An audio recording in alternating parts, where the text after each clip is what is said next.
What's going on, Tenda Crew? It's your boy Billy the Squid, and today we are going to get a first-on, hands-on impression of Stranger of Paradise Final Fantasy Origin.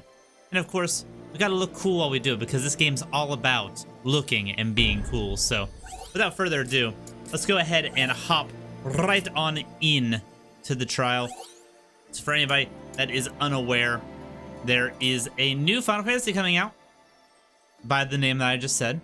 It is a hack and slash Souls-like, still to be determined by me, the only person who makes what game is a Souls-like and what game isn't matter. But I'm actually, at first I wasn't thinking it was a Souls-like, and now I'm leaning more into it as I'm thinking about it. But yeah, this is all stuff we saw in the trailer. So let's just get right on into it. The Chaos Shrine. Let's go. So, first things first, I would definitely recommend that you change your keybinds around. Get them set up however you see fit.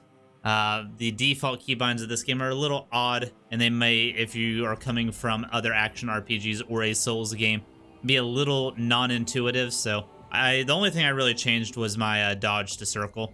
These cubes are your bonfires. They reset all the enemies in the area, and give you your health and healing resources back. Now we come to our first enemy, and we beat the shit out of him with a big fucking sword. What's more Final Fantasy than big fucking swords? Crystals. And we turn the enemies into crystals afterwards. So, the crystals hold two functions. One, they're an easy way to finish off an enemy without having to get their health bar down. As you can see underneath of their health bar, they have a stamina bar similar to Sekiro, where if you get that down before their health bar goes down, they open up for that final attack, and you can turn them into a crystal. What does turning them into a crystal do? Well, it turns into mana. As you can see underneath of my health bar, I've got little bars. Those are mana bars. Each brick filled is 100 mana. As you saw, I was doing front flips and all that fun shit. That costs mana to do. So if you want to build up more mana, you have to turn things into crystals. Every time you turn it into crystal, it gives you 25 mana.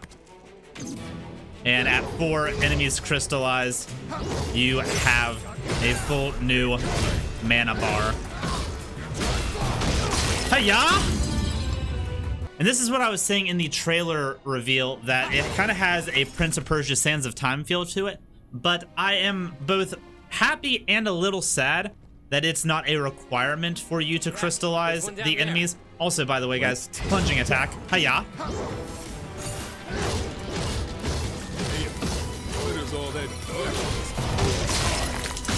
Yeah, it is an easier way of executing enemies.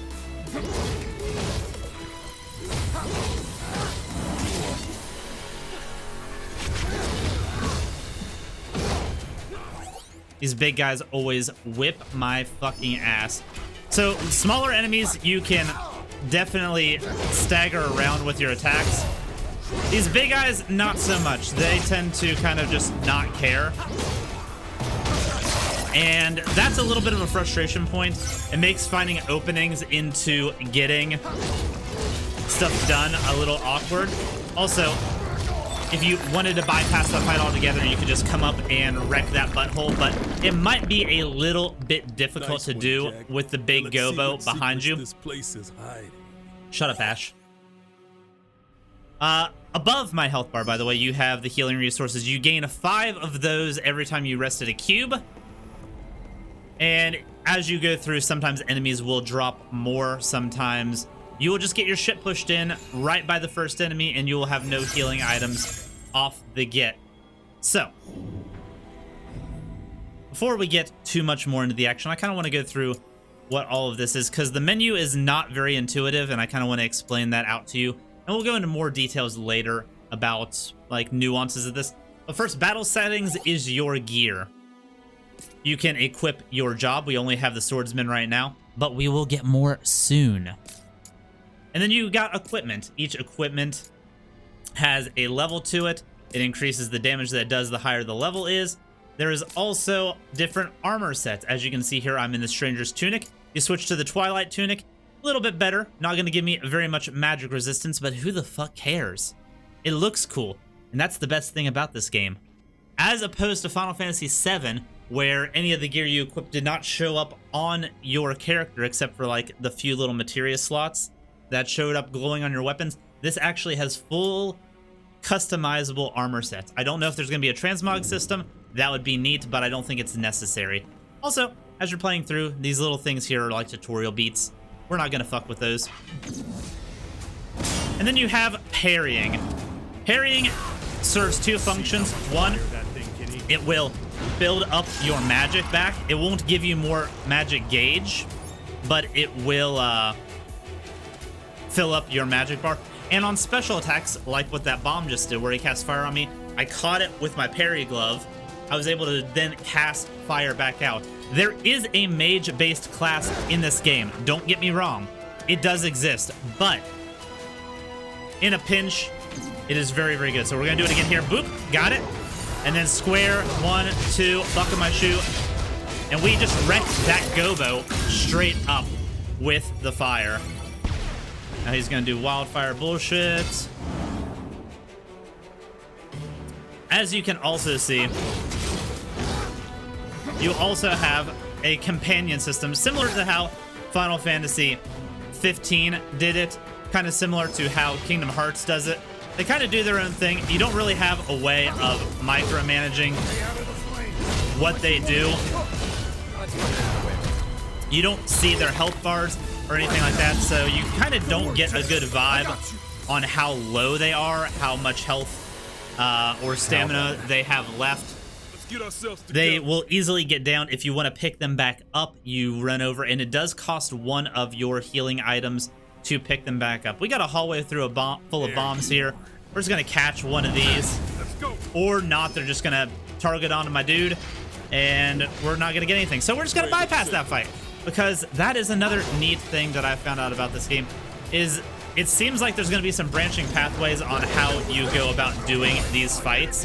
You can either go in straight on and fight through that hallway with the bombs, or you can go this side path and do another trial. As you can see up here, we got another butthole spitting out agents of darkness.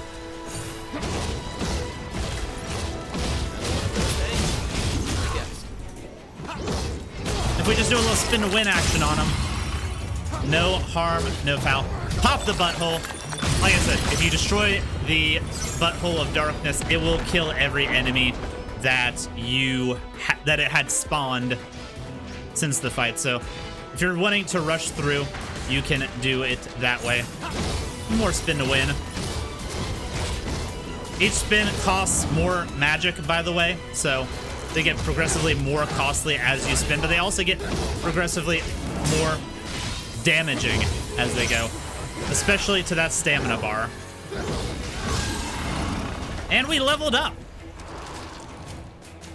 Each job has its own independent level system. I'm actually going to show you guys the butthole strat. Give me one sec. You just come up here and you just waylay into this bad boy. And as soon as you pop it, it'll take a second. But then every enemy that has popped out will perish. I could keep going. Quick and easy way. If you can get your AI allies to take the aggro for you, it's a very viable strategy. And almost every one of those will open up another path to move forward, which I think is very, very nice. But like I said, we leveled up, and each job has its own level tree. I have 7 job points here, so we can go ahead and get a new ability with that one. And then they kind of branch off. This one just gives you straight up strength. Strength is always good, makes you do more damage. This one reduces the MP cost of that spin to win move that I was doing. So they are all very interactive upgrades, as opposed to, like, this one's just a straight stat upgrade, but the majority of them are not. This, less MP cost. This, a whole new move. This one was a whole new move. This one decreases the amount of chance you're gonna get staggered whenever you're in the middle of a chain attack. Some more stamina. This one makes you break enemies quicker. More strength, more spirit. Decreases damage taken overall. More stamina, more strength. Another move. and then the job upgrade itself. So it's a nice sprinkle of stat upgrades with meaningful shit like new moves and changing up how you're actually going to do things. So we are going to go with the spin to win into reinforcements because I don't want to be staggered while I'm doing spin to win. So let us push forward there. We got one more for this little strength upgrade going there. And we're moving on back out. Go ahead and heal up, top off, and move forward. Gravity is a thing. Don't fall off the edges. You will die. Let's press on forward. Got another cube here. And if you come right on over here, this is the hallway of bombs that we were talking about earlier. Follow me.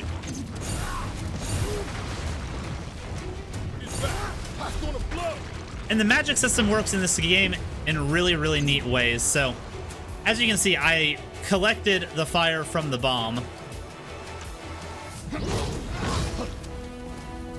And I was able to make it self-destruct. There's that no stagger coming into play. You can also, as you get the Mage class, which I think is right up through this door. I'll actually show you. Yes, this is where we get the Mage class. So, This is the one. you can have fire, where you can just juice them up and make them self-destruct. Or, you can do their elemental effectiveness, and you can hold this down, charge it up, and it will do more damage if I had more magic to do. Let's go ahead and actually do that. Let's go back to the cube, fill up our magic, and I'll show you that. I could keep going. And with the Mage class, you have a bunch of different spells, and it looks like there's more to be added. You have fire, ice, thunder, water, earth, and air. So all really good things. They all interact with enemies in different ways. If you take, for instance, the Eroga spell, it makes a giant fucking tornado. Not super damaging, but it will break their stamina very, very quickly, especially if they stay out through the whole thing. I was able to get 2 breaks right off the get there. Dodge these fires real quick. Charge up a water spell. Hiya! Big damage, and it leaves them vulnerable. The Mage is very, very good, but very, very risky to do. It also has a very short-range club. I'm a little disappointed that they didn't have a rod or staff system where you're actually slinging like basic attack spells, but that's okay. You can't have everything. You can't do everything. I get it. So we get a club, very short range, but it does pretty decent stagger damage. But the main part of it is the spell system. It's on a wheel. You can do it. You can backstep out to cancel it. You can do a level 1. You can do a level 2. Or you can go full balls deep and go level 3, which that one leaves a lingering explosive status effect. Each one at tier 3 tends to have a little bit of a pop to the end of it, whereas the tier 1s or tier 2s are just souped up versions. All right. Also, behind me, I don't know if you can see, you can swap between 2 jobs on the fly, Time for a change. which is very convenient. So if you say you have an enemy that you want to cast Water Aga on, like those bombs, you cast Water Aga on them, you change to your Swordsmaster stats, and then you roll in and finish them off with big, heavy hits. It's very, very good. Very, very good. Another thing I want to bring up to y'all is in the battle settings, each one of these classes has a different equipment set. Yes, you can hit L3 and it will optimize to whatever the highest stat is, but that might not always be the best case. Let's take a look here, shall we? So, you got the Pale Bandanas and the Caster's Mask. The Caster's Mask is going to get you significantly more magic defense. So if you're going up against a very magic-based room setup and you're having trouble with it, I want to throw on the Caster's Mask. What else do we have here? I'm pretty sure. Okay, we don't have anything yet, but as soon as it pops up, I will let you know. But while we are in here, I want to show you something. Each equipment has special effects. Yes, they might be around the same level and have the same stats like these Pale Greaves. They have the same stat allocation, but this one increases the amount of lightning damage you do. It's a small amount, but they do ramp up significantly. Whereas these ones give you bonus ice resistance. So not only do you have the base stats, you have special equipment effects, and I'm assuming as you get later into the game, these are going to have like stacking effects. So there is going to be a roll-based system, similar to kind of how Neo did it with its loot-based system. It's very similar to that. And you get a lot of loot. I don't know if this trial is a good basis to go off of with how much loot you're going to get, but you are going to get a lot of loot. So for right now, I'm just going to default out to best stat gear, just because it's a little bit of the easier route to go on. But let us push forward. So we've went through basic combos, we've went through special moves. As you can see, I've got the spin to win with the sword. I've got spells with the mage. If I go and do an R1 into an R2, it does the uppercut. I can actually go in and change out some of these abilities. Was it Raging Slash? No, it was the next one, wasn't it? Onslaught. So with a standard R1, R2 now, I do a new move, and you can mix these into any part of your strings. So standard R2 is going to do spin, R1, R2 is going to do the onslaught, 2 R1s and an R2 is going to do our flip and shit, and there are more abilities that you can gain that will further augment those. Alright. Back to the mage class, there are going to be environmental effects that you need to worry about. And how do you worry about those? Motherfucking magic. So, fire. Just cast a little water on it, guys. NBD bro. And as you can see up here in that tall grass, I can't see it very well because of these sunglasses, but there's a cactuar. Cactuars are like your loot gobos or like your crystal lizards in Souls games. You want to burst them down because they are going to have big boy loot to them. So I don't even care that I was in my own fire effect there. I want this bad boy. Give me all that sweet loot. And they have very, very high amounts of XP to them. Spin to win this bastard down. And then we'll see what my boys are doing over here. Having some trouble with this bomb, guys? Let me help you out.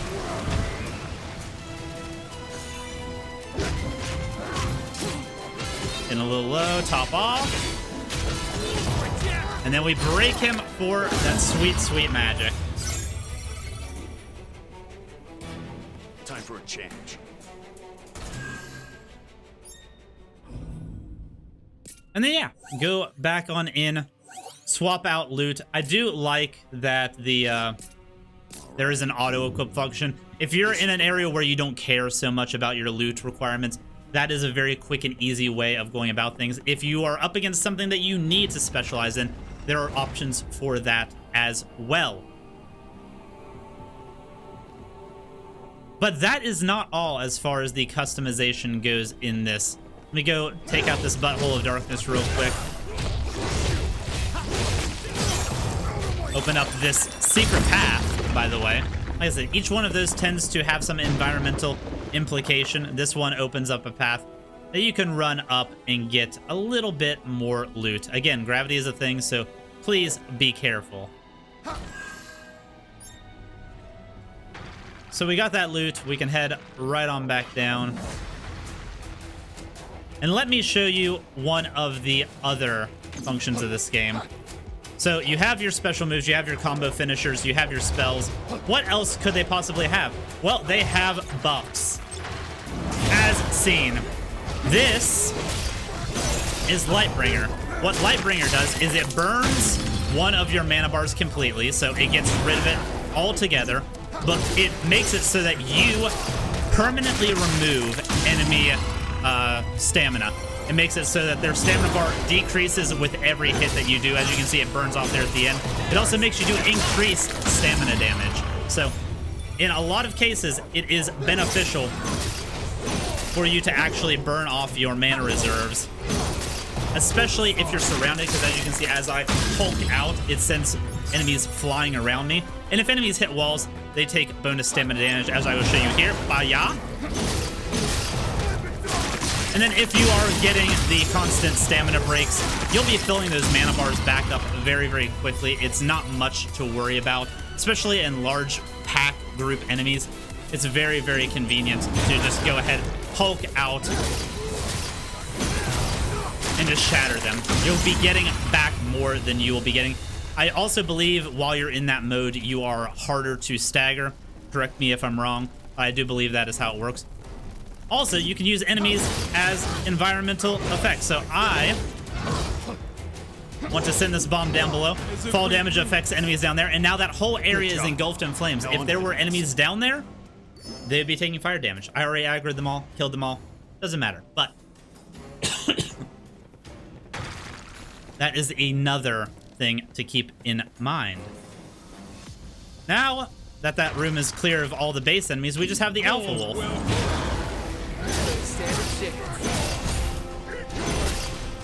And alpha enemies, like the Gobo, like I said, they don't stagger like these smaller variants do. They take a lot more damage. Overall, just big pains in the old ass. That is that room down. I will meet you guys once we get access to the next job class. Actually, let me go ahead and show you the job tree for the Mage real quick. So, with this one, it makes it so that you have another chain to your combos. This one, R1, R2, is going to make it so that I hit with some fire. If we go over here, increase a little bit of intelligence, and then R1, R1, R2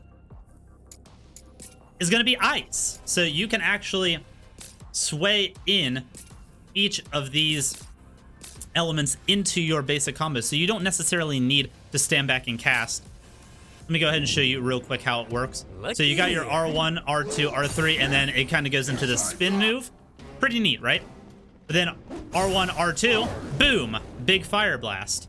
And then R1, R2, and if we had a little bit more magic, which we will get to, don't worry, I got this. And there's our Dragoon class, by the way. I will show you what it does. It's very neat how they have strung the like combos and stuff So we've come full circle, into Ladder over there. the R1 combos, and it actually feels like really good for the class that you're going, and it gives you another route, specifically with Black Mage, where you're able to string in your spells without having to sit back and charge. There's the ice. Boom. Big stamina damage. I threw him into the wall. Now he is a crystal under my feet.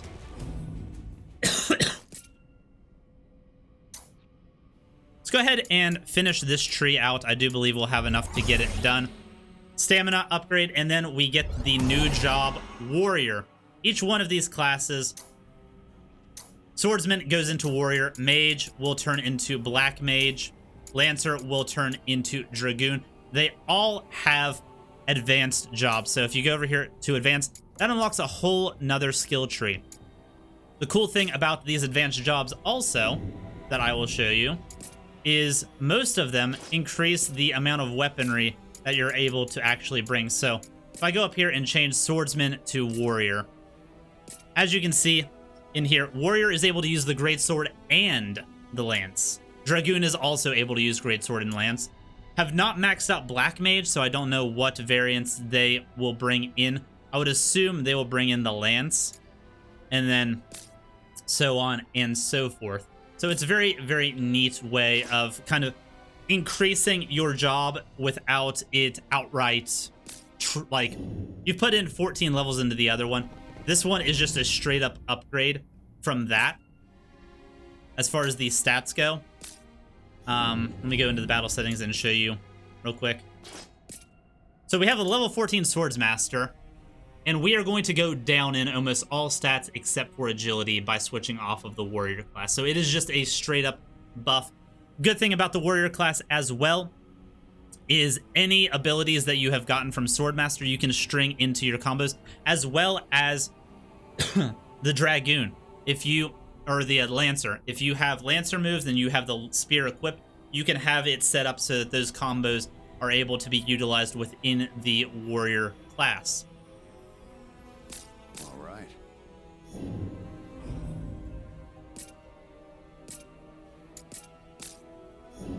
I'm gonna go ahead and throw on Lancer real quick just to show you guys a little bit of what this class is all about.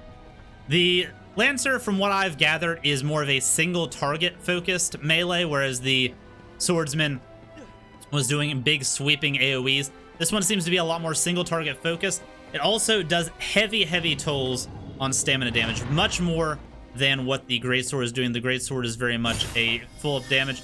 Also, you can do big fucking spears. Knock 'em down.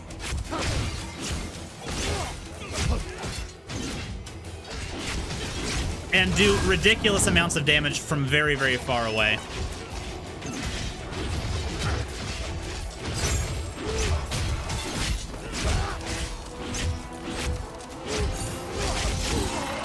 Also forgot to mention that in your standard combos, you can do forward R1 for like a big forward lunge, if there's an enemy there, like so. Or you can do back R1, and it will do a big slam. Each weapon has a different variation of move in that capacity that you can do to further increase your comboing potential. And you can do those in the middle of a combo. So if I wanted to do a big lunge at the end there, I can. If I wanted to do an R2 and then do a slam, I can do that there. It's all about manipulating the joystick as well as the R1 combos. And if you don't want to do one of your R2 finishers, those might be a good way to go about it. These bats are the worst. Just giving you a heads up. They are actually the very much worst.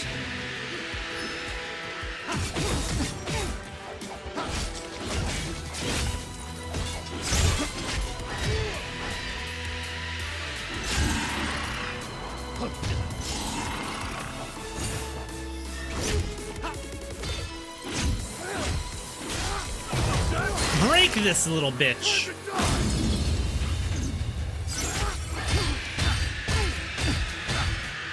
And in the future, guys, I will probably, since I'm really just loving everything about this game right now, I will probably go through and do individual class guides. So if you haven't already subbed to the channel, please do so. It will help you out. It will help me out. Everybody benefits, you know what I'm saying? So please go about that if you don't mind. I'll also be playing this more on stream. Link is down below, twitch.tv/Billy_the_Skwid. Let's go ahead and switch back to our greatsword for the warriors class. The last thing I wanted to bring up about optimization is class benefit armor. So as you can see by this greatsword that I have, it has a 3% job affinity to it. That means that if I am using that greatsword in the swordsman class, I'm going to get a 3% boon to all of the stats that are below that within the list. So I'm getting plus 0.2 strength, 0.2 agility, all the way down the board. These kinds of things go with armor as well. With this mage class, if I'm using this on my mage class, I will get those bonuses that you see there. They have them for the lancer, they have them for the warrior. It is all very, very good. They might not be the most stat optimal baseline, but they could very well change things up on how well your class is performing. If you need that little bit of a oomph to your mage, maybe deck them out in full mage gear. They stack really, really strongly. I highly recommend it if you're struggling with an area. Also, as I've been going through here, I forgot to mention there is a guard system. And as you can see directly to my left, there is a posture system on us as well. If we use the parry, it burns a little bit of the posture. Even if you connect with the parry, it still burns a little bit of the posture. But as long as you keep connecting with those parries, even if you're at 0 posture, you'll never break. Guard does the same thing. I'll run up into this next fight and kind of show you how that works. But guard has a regular block as well as a parry. So with this bat, I'm just going to block that attack. It drains a little bit of my posture, but I don't take any damage. And then if I hit it, with a perfect block, I actually get a free block without it burning any posture. So if you're worried about your posture breaking, then guard parries are the best. You don't get the magic benefit that you do from doing it with the glove, and you also don't get the follow-up attack that you would like with the glove. But it is safer if posture is a concern. Excuse me real quick while I just mercilessly destroy everything around here. We're also gonna run up here and just waylay into this butthole of darkness. Wait for that bitch to finish doing that. Guys, fuck up. I'm trying to do things. Kill that one off real quick and get some magic back. We're just gonna come right on over here, do some Lightbringer, and slay into this booty hole. Can't stagger me, bitch. I am the Lightbringer. And then we'll do the same thing with the big dank booty.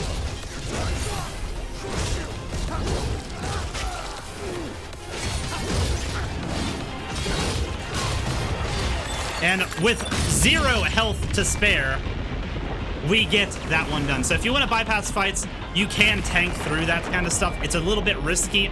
It might be better to clean some enemies out first, but it is a viable strategy. So take us straight to the tower. And I think that is really all she wrote about explaining this game. There's a few other things, but I can show those all off in the boss fight. So I will see you guys at the boss fight. All right, and the final battle. Let's go ahead and get the last bit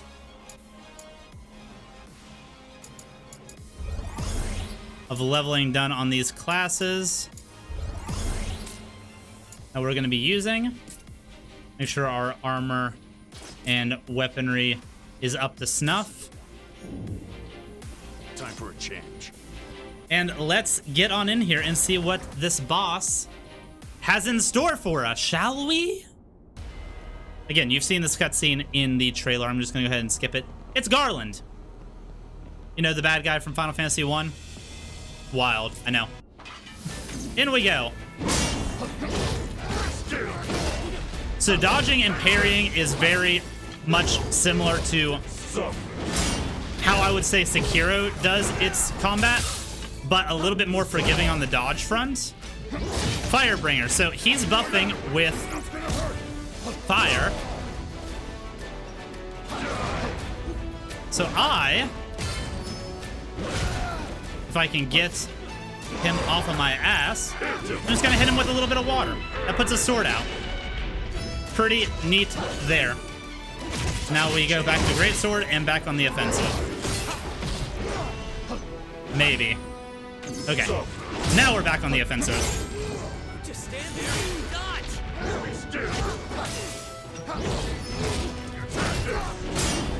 It's very easy for me, at least, to get out of the loop. Let's go ahead and put that up real fast of the parry system, because the game very much, I think, wants you to do parry dancing like what I'm doing here, similar to how you did it in Sekiro. And as you can see, my posture bar is getting low, and now I am down. That was my bad. If I had continued to get those parries correctly, it would have never went to 0, but I fucked it up. But it's fine. We got phase 2 done. Let us go to phase 1 done, on to phase 2. There's a person under there? No way. So this is what darkness does to humans. Keep it alive. Now with this move, he's got an ice sword out. Time for a change. His attacks are wildly more deadly, and they all have those ice AoEs on them. As you can see here, I'm about to die. But you can charge a full tier 3 Firaga, and it will break his ice sword. I haven't been able to break it with any of the lower stat fire spells. I don't know if you need multiple of them to get it done, but it's neat that bosses have that kind of dynamic where you can actively destroy their buffs by being proactive with spell use. It makes being a mage feel a little bit better.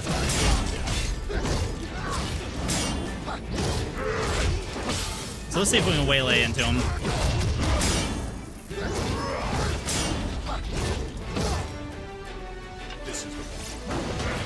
Go ahead and put that out.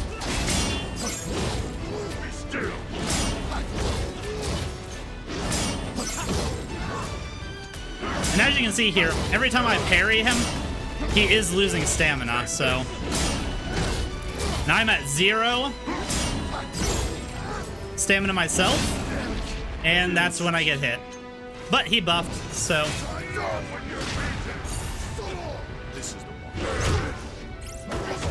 go ahead and put that out.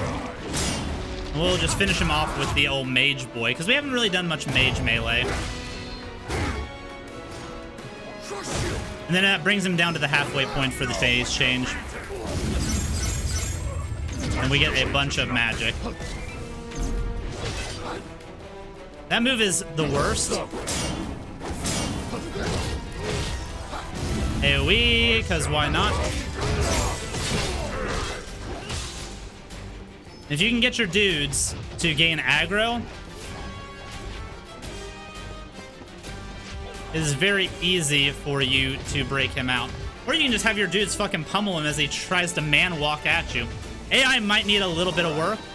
There we go. We have the aggro now. And then we hit him with that, and it misses. Because of course it does. Okay, so you only need a phase 2 fire to break his weapon. Neat. That hurts. That hurts.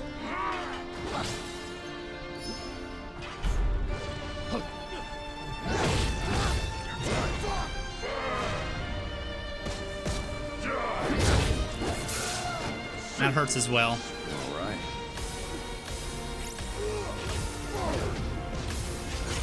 And his sword is broken. We go in for the hits. Dodge that AoE. We just man mode tank it up. Try not to die.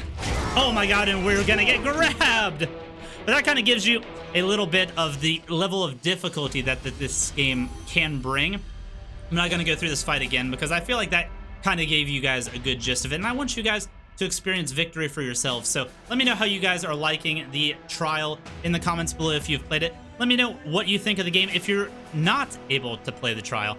I'm very excited about this game. I think it has a lot of potential going forward. I cannot wait to see what they do with the job systems, with the combat stuff. It's a lot of stuff that they threw into this trial, and they have a long time to get this stuff polished out. The game feels very, very good. I'm excited, and I think I can assuredly stamp it as a Souls-like at this point. So if that kind of stuff gets you going, let me know in the comments below, and don't forget to subscribe to the channel and maybe check out the Twitch stream. We do a lot of Souls-like content. Much love, Tenda Crew. Bye-bye.